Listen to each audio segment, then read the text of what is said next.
What is going on, everybody? Another conversation. We're joined today by Max Burkholder. So Ted was my favorite season of television last year. You guys did a phenomenal job with that show. I didn't know what to expect, especially after the movies. But you started acting at a super young age. What was that journey like to become an actor? Oh, man. I mean, you're right. I did start acting at a very young age. I entered the workforce, like many people do, I feel like, at the ripe old age of 3 for a movie called Daddy Daycare. What was that journey like? Well, I'll tell you, for the first couple of years of it, I had no idea that it was a journey that I was on. Didn't know that I was making movies or that I was, all I really knew at the time was that I got to get pulled out of school sometimes. And that was very fun. I mean, talk about like getting to go to a doctor's appointment and then coming back to school after lunch, having had McDonald's while everybody else had bag lunches. It was kind of like that, except I didn't have to go to the doctor. That's always fun. Yeah. So you just I just get these fun play dates and then go back to school. No big deal. Yeah, no, that's exactly what it felt like, especially on Daddy Daycare. I was just going to play around with like 25 other kids every day. It was awesome. Right. For just a few hours too, because you can't work that long when you're a kid. Also, I'm just realizing now, am I the third geek in this scenario? You are. Yes. You are. Okay, great. Yeah, awesome. Well, welcome to the geek world. Love it. Oh, I've been here quite a while. You don't need to welcome me. I appreciate it though. Love it. How did you kind of navigate that transition from child actor to your adult movies? Oh, man, ask me when it happens. I'm still playing. I'm 28 years old and I'm still playing like 17, 18 years old. I don't know exactly how I navigated it. For better or for worse, I feel like I was behaving like an adult professional from younger age. And certainly for better or for worse is an accurate way to describe that. Yeah, I mean, the transition, it's the job has remained the same the whole time. If anything, it's gotten easier simply because I don't have any sort of other obligations, such as like schoolwork, getting ready for tests, exams, I don't have to write any like personal statements for college applications anymore. So how did you get involved with My Friend Tigger and Pooh? Oh my God, y'all are pulling up the deep cuts today. That was, God, I would have been going into those studios and recording that when I was like 8, something around there. That was like an era when I was doing a lot of voice stuff. I was doing the Family Guy stuff with Seth. That's how I first started working with him. I was doing the Family Guy, American Dad, Cleveland show voices whenever they needed like a little kid voice. I was doing the Land Before Time animated series, and I was doing My Friends Tigger and Pooh. That was all sort of like wrapped up at the same time. Auditioning, that's, you're asking me how I get involved in it. It's the same as for just about anything else, especially when you're that age. I wasn't, at 6 or 7 years old, I wasn't taking general meetings with the head of Disney XD and saying, I'd really love it if we could find a way to work together. When you started acting, I mean, you still were fairly young when you got into voice acting as well. Was there like a specific thing that made you just kind of go like, yeah, sure, I'll do the voices, or was that something you wanted to do? I mean, voice acting in particular, I don't consider myself a voice actor anymore, certainly, because, the things that real professional trained voice actors are capable of doing is not something that I count as being in my skill set. But at the time, certainly, I mean, it is, especially for a kid when all that's being demanded of you is sounding like a child. And Tara Strong was busy that day, so they didn't have anyone else who could come in and sound like a child. What's it called? When that's all that's sort of being asked of you and you can say a line convincingly, it's the easiest and most fun job there is in the world. I will say I get like that, like embarrassment, shame stuff when I look back and like hear my 7-year-old self singing something that really sort of gets me. I remember auditioning actually for, I think, the Land Before Time one, where they had me sing Twinkle Twinkle Little Star in the audition room. And it was very unusual to me. I'd never been asked to sing in an audition before, but man, I should have flubbed it because having those recordings of me out there is truly embarrassing. So you mentioned that, you worked on Family Guy, and obviously, but what was the audition like for Ted? Because you're coming into an already established role. Yeah, I'll tell you, you know, in that same vein of like, oh, moving out of like being a child actor into like an adult actor, you know, this was what, 3-4 years ago. I was 24 auditioning to play 16, and I've always played younger than myself. I really have never not. But I really thought, I was like, I'm getting too old to play a high schooler. There's no shot that this is going to work out. But I made the tape. Everything's self-tape now. So I made the tape. I sent it in thinking, well, I'm not going to get the John part, but they might bring me back in and have me audition again for like a guest spot later in the season or something. Like there's always the possibility of that. These are good people to put myself in front of. And then they kept telling me that the tape was going like sort of higher and higher. Like it went past casting and it went to the producers and then it went to some execs. And then I was informed that it landed in front of Seth. And then all of a sudden we were in negotiations. And the whole time I'm freaking out because I'm like, it's just the one tape. Like, do they not need me to like, and I was living in, I live in New York.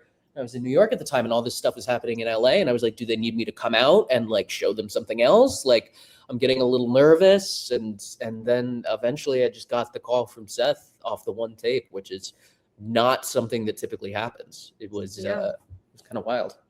What's the process like for you though? Do you go into, because you've made John Bennett your own. Like, I don't feel like going into the show, and I think one of the best decisions made is you're not doing a Mark Wahlberg impression. And like, what was your process? When you record the tape, are you like, I'm going to do my best Mark Wahlberg, or do you try to make it your own? Recording the tape, I will say, and he deserves a shout out after all these years. It was my brother who was helping me record it. He was my reader, and he also did voices in Family Guy and sort of Seth Macfarlane stuff growing up. He's not an actor anymore, but we were both doing that when we were kids. And our sense of humor is so colored by all of that, having grown up doing that and having grown up watching that it made the sort of back and forth, the repartee, very smooth. And so I wasn't, again, as you say, doing a Mark Wahlberg impression, but I feel like because mine and my brother's comedy DNA is so influenced by Seth MacFarlane that really was a helpful thing there. Yeah, that would definitely help. I was going to ask, since you were voices on it, a lot of the times people don't watch things they're in. So you did kind of, you're right at that same age kind of age range I'm in. And yeah, we grew up on Family Guy, American Dad, and all that. So you did in fact watch it, even being voicing in it. Yeah, it's different when it's not my face. I'll say that much. When it's like an animated thing, it's much easier for me to watch. It took me like last time around with Ted, 2 years ago now, when season 1 was dropping, I only watched the first 2 episodes for like 6 or 7 months, because I watching myself act is something that is really tough for me to get behind. I'm only recently coming around to the necessity of it. And so I only watched the first couple that the press had seen so that I could talk with everybody about, what's in the episodes. But then eventually I broke down and I was like, well, there's other people in the show and they did a really good job and it's probably really funny. So I can get over myself a little bit and watch it, not for myself, but despite the fact that I'm in it. Yeah. Well, and like a lot of actors, they don't like to see their work. Like I know, like Adam Driver specifically has mentioned many times he will never watch anything he's acted in because he can't do it.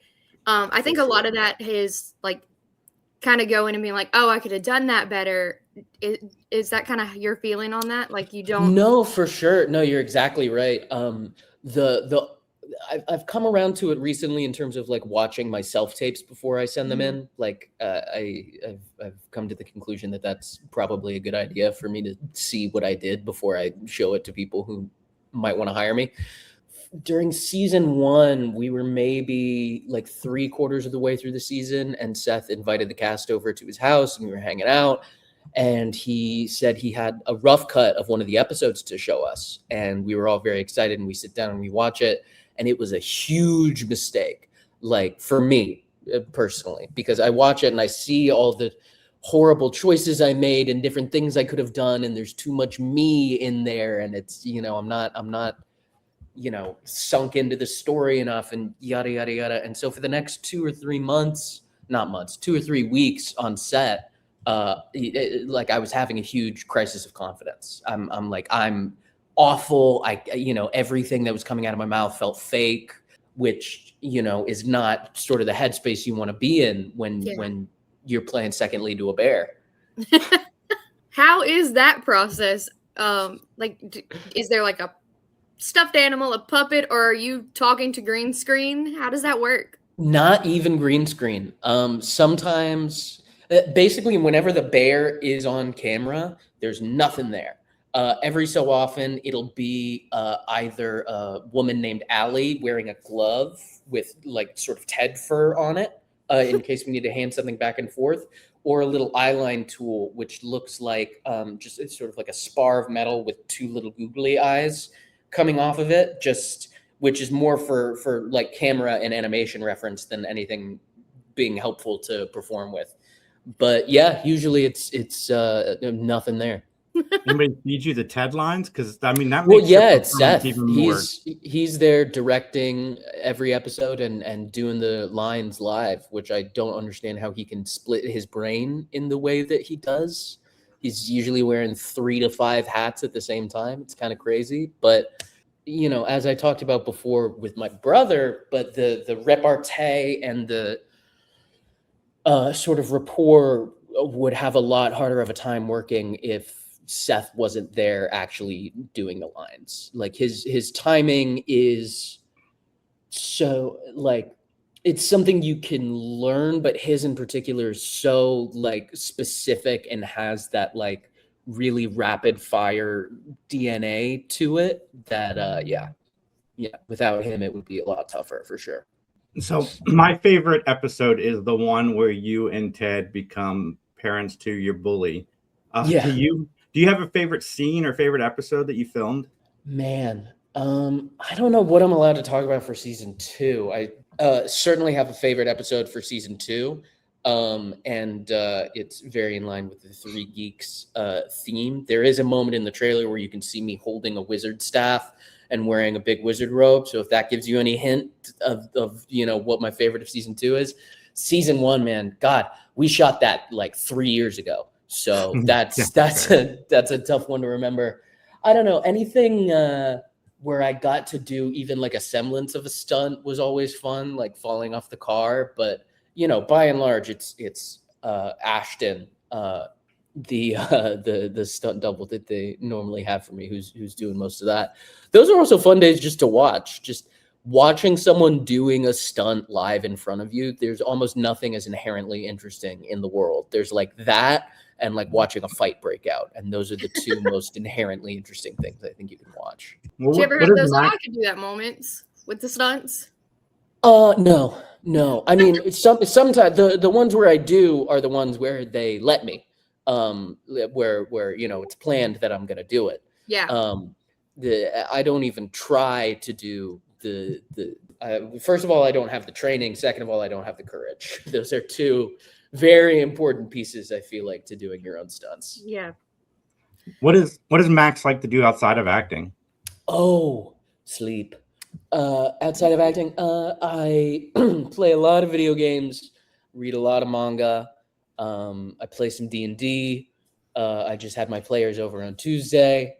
They backdoored their way into inventing raves in a fantasy world. They created what is this sort of homebrew world's version of Bergheim. It was very funny. But yeah, I boulder sometimes. I used to ride horses a lot, not so much anymore. These are the things. Oh, I love it. We've talked about doing like a live T&D campaign with 3 Geeks people and bringing people on. You'd have to come join us if we do. Oh yes, absolutely. I mean, hey, like getting into the actual play scene, that's a dream for sure. With the Purge. Yeah. The Purge kind of took you into a darker world than you had kind of really ever worked in before. What drew you to that project? I know what you're talking about. My friends Tigger and Pooh is really the darkness that exists within the 100-acre world. I mean, for God's sake, there's heffalumps and woozles about. It's really tough, but I do understand what you mean. Certainly darker human place. What was that like? I mean, kind of it's the same as anything else. It's what's going to happen beforehand. Certainly I didn't have to go to a very dark place during the Purge. I didn't have to kill anybody. Like I got to stay, relatively like innocent and put upon throughout the whole thing. So, it's not something that I really took home with me, if that makes sense. That's good. Well, Max, thank you so much for your time. Where can everybody find you online? Oh, you can find me online at Max Burkholder on Instagram. They made me change it from @fat_kookaburra to make me easier to find. I still think maybe I should go back and rechange my handle if Instagram would let me, simply because I really loved having that for a while. That's the only place I'm really on. I had X and Twitter for a while, or X and Threads for a while, but I had to delete them because the time sinks were too much. And it was stressing me out. So it's not where I go online anymore. Yeah, no, it's a very stressful place, especially on those two. Everybody, Ted Season 2 comes out March 5th. Make sure you go stream it over on Peacock. Like, comment, share, subscribe, and we'll chat soon.